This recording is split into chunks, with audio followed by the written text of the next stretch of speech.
Баршаңызға сәлем, менің каналыма қош келдіңіздер. Бүгінгі мастер-класста біз осындай қысқашылық түрін үйренетін боламыз. Видеоны бастаған бұрын менің каналыма тіркеліп қойыңыздар. Өйткені менің каналымда көптеген тегін мастер-класстар бар. Бір керегіңізге жарап қалуы мүмкін. Ал ендеше тоқыманы бастаймыз. Слиді тоқу үшін мен осындай екі жіп қолдандым. Ализа Дива Silk Effect 100 грамда 350 метр.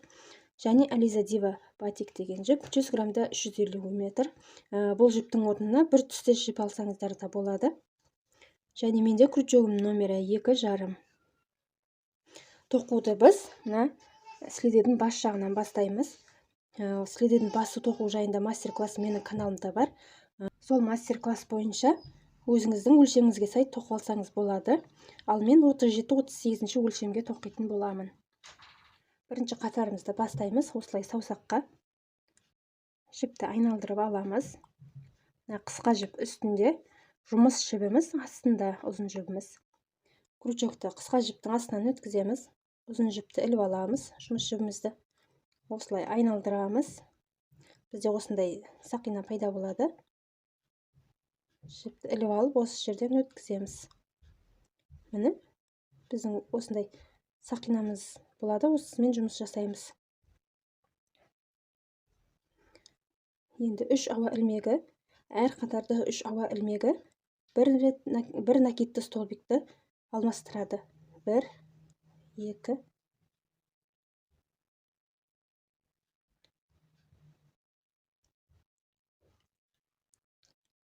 3. Міне, бізде бұл бір столбик болып саналады. Енді осы жерге тағы да 11 рет накидті столбик тоқимыз. Ол үшін жіпті іліп аламыз. Сақинадан өткіземіз. Жіпті іліп алып,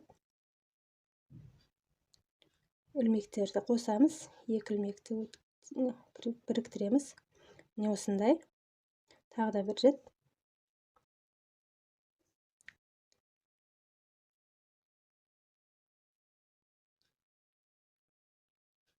Міне. Осылай тоқимыз. Бірінші қатарда бізде 12 столбик болуы керек. Міне 12 столбик болды. Енді мына жіпті тартамыз. Қатардың басымен біріктіреміз. Мына біздің 3 ауа ілмегінің үшіншісімен қосамыз. Міне. Енді екінші қатарымыз 3 ауа ілмегі 1, 2, 3. Осы жерге тағы да бір рет накидті столбик тоқимыз.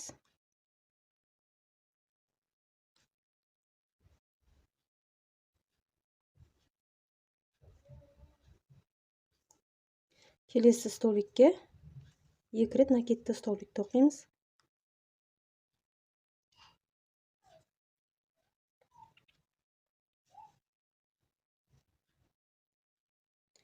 Осындай әдіспен айналдыра 2-2 столбиктен тоқып шығамыз. Екінші қатарда бізде 24 столбик болуы керек. Міне екінші қатарымыз дайын болды. Қатардың басымен біріктіреміз.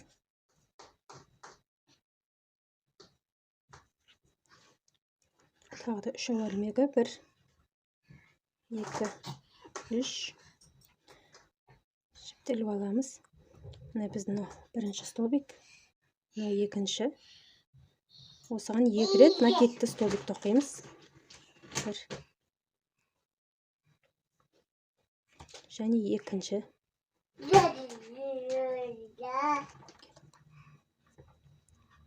Келесіне 1 столбик тоқимыз. Келесіне 2 столбик. Осындай әдіспен 1 және 2 столбикті кезектестіріп айналдыра тоқимыз. Үшінші қатарда бізде 36 столбик болуы керек. Міне біздің үшінші қатар. Енді төртінші қатарымызды тоқимыз. Міне бізде 1 столбик дайын уже.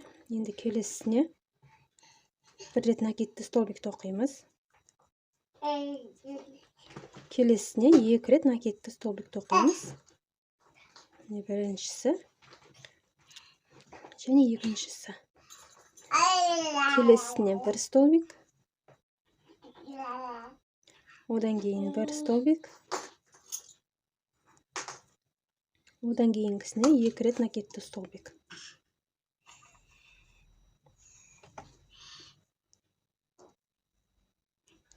Осылай айналдыра тоқып шығамыз. 4-ші қатарда 48 столбик болуы керек. Міне мен 4-ші қатарда тоқып болдым. 4-ші қатарда менде 48 столбик болды. Маған осы көлем жеткілікті болғандықтан мен тағы бір қатар ешқандай өзгертусіз тоқыдым. Енді біздің негізгі өрнекті тоқуды бастаймыз. 3 ауа ілмегі, 1, 2, 3. Бұл бізде бір столбик. Келесі столбикке бір рет накидті столбик тоқимыз. Одан кейін бір ауа ілмегі, бір столбикті қалдырып кетеміз, екіншісіне тоқимыз. Жанындағыға тағы да бір столбик тоқимыз. Бір ауа ілмегі, бір столбик қалдырып кетеміз, келесісіне тоқимыз. Осындай әдіспен қатарымызды тоқып аяқтаймыз. Яғни 2 столбик, бір ауа ілмегі, 2 столбик етіп тоқимыз. Міне бізде осындай ұяшықтар пайда болады. Енді келесі қатарды екінші түстегі жіппен тоқимыз. Ол үшін қатардың басымен біріктіреміз.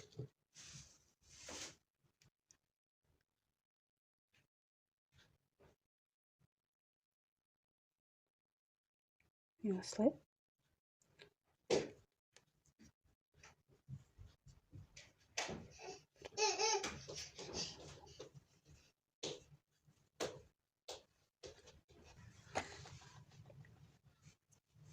Екі ауа ілмегін тоқыдық.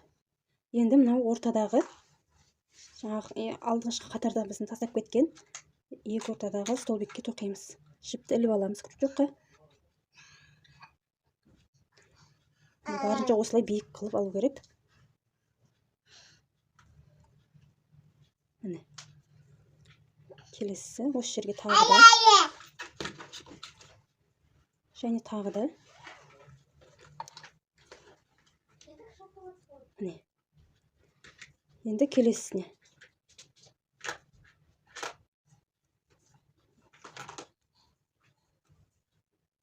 Бір. 2.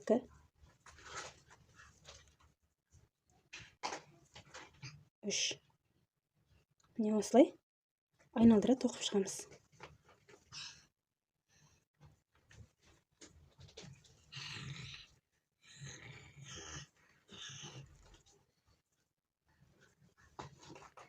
Міне бізде осындай болды. Енді ақ жіппен тоқимыз. Қатардың басымен мына ауа ілмектеріне тоқымаймыз. Мына біздің столбиктердің біріншісінің басына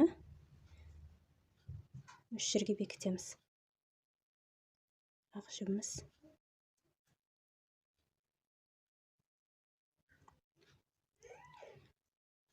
1, 2, 3 ауа ілмегі. Мына жіпті тартамыз. Келесі жанындағысына бір столбик тоқимыз. Бір ауа ілмегі. Келесі мынау үштіктің екеуіне тоқимыз.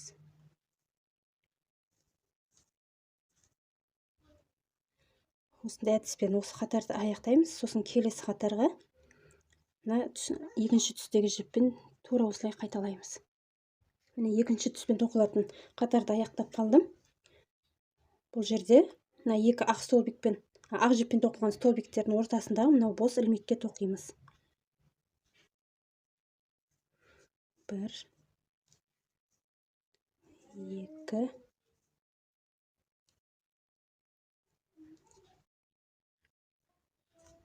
3. Келесісіне мына жерге.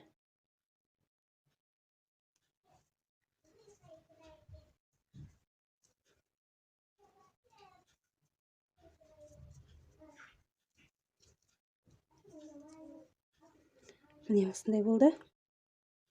Енді қатардың басымен біріктіреміз. Мынау үштіктің біріншісіне бекітеміз. Крючокты өткізіп, ақ жібімізді тартамыз.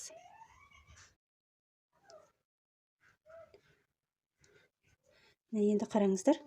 жаңалықта біз мынау үштіктің бірінші мен екіншісіне тоқысақ, енді келесісінде екінші мен үшіншіге тоқимыз. Осындай шахматтық әдіспен тоқитын боламыз. Үш жерге міне 1, 2, 3. Келесісіне бір столбик тоқимыз. Бір ауа ілмегі. Ортасындағысы, екіншісі және үшіншісіне тоқимыз. Міне осылай.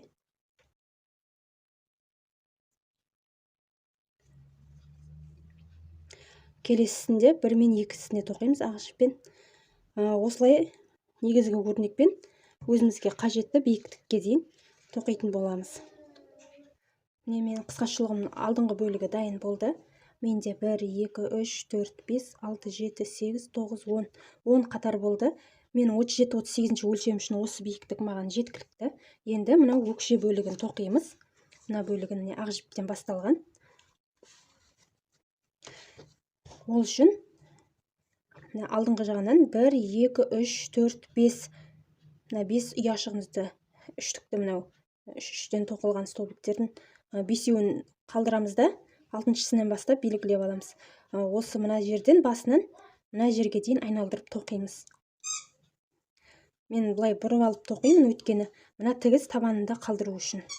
Егер осы бағытта осылай тоқитын болса, мына тігісіміз алдына шығып кетеді. Сондықтан осылай жасап жатырмын. Сіздер де соған мұқият болыңыздар. Ал енді бастайық. 3 ауа ілмегі. 1, 2, 3. Бұрып аламын.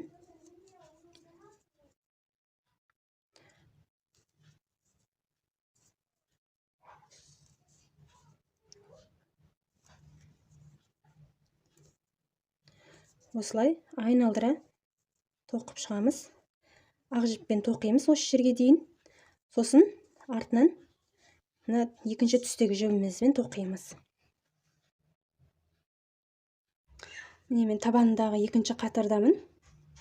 Түрлі түсті жіппен тоқып жатырмын. Мына соңғы ілмекті тоқимын. Ол үшін жіпті іліп аламыз.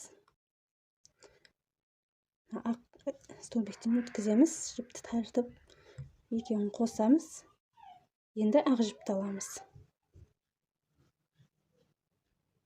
Ақ жіпті өткіземіз. Осылай. Міне. Енді әрі қарай осы ақ жіппен тоқимыз.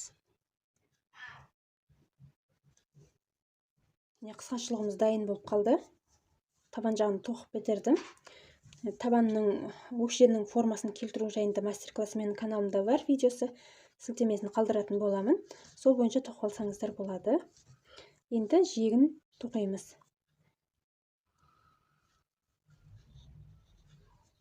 1, 2, 3 ауа ілмегі.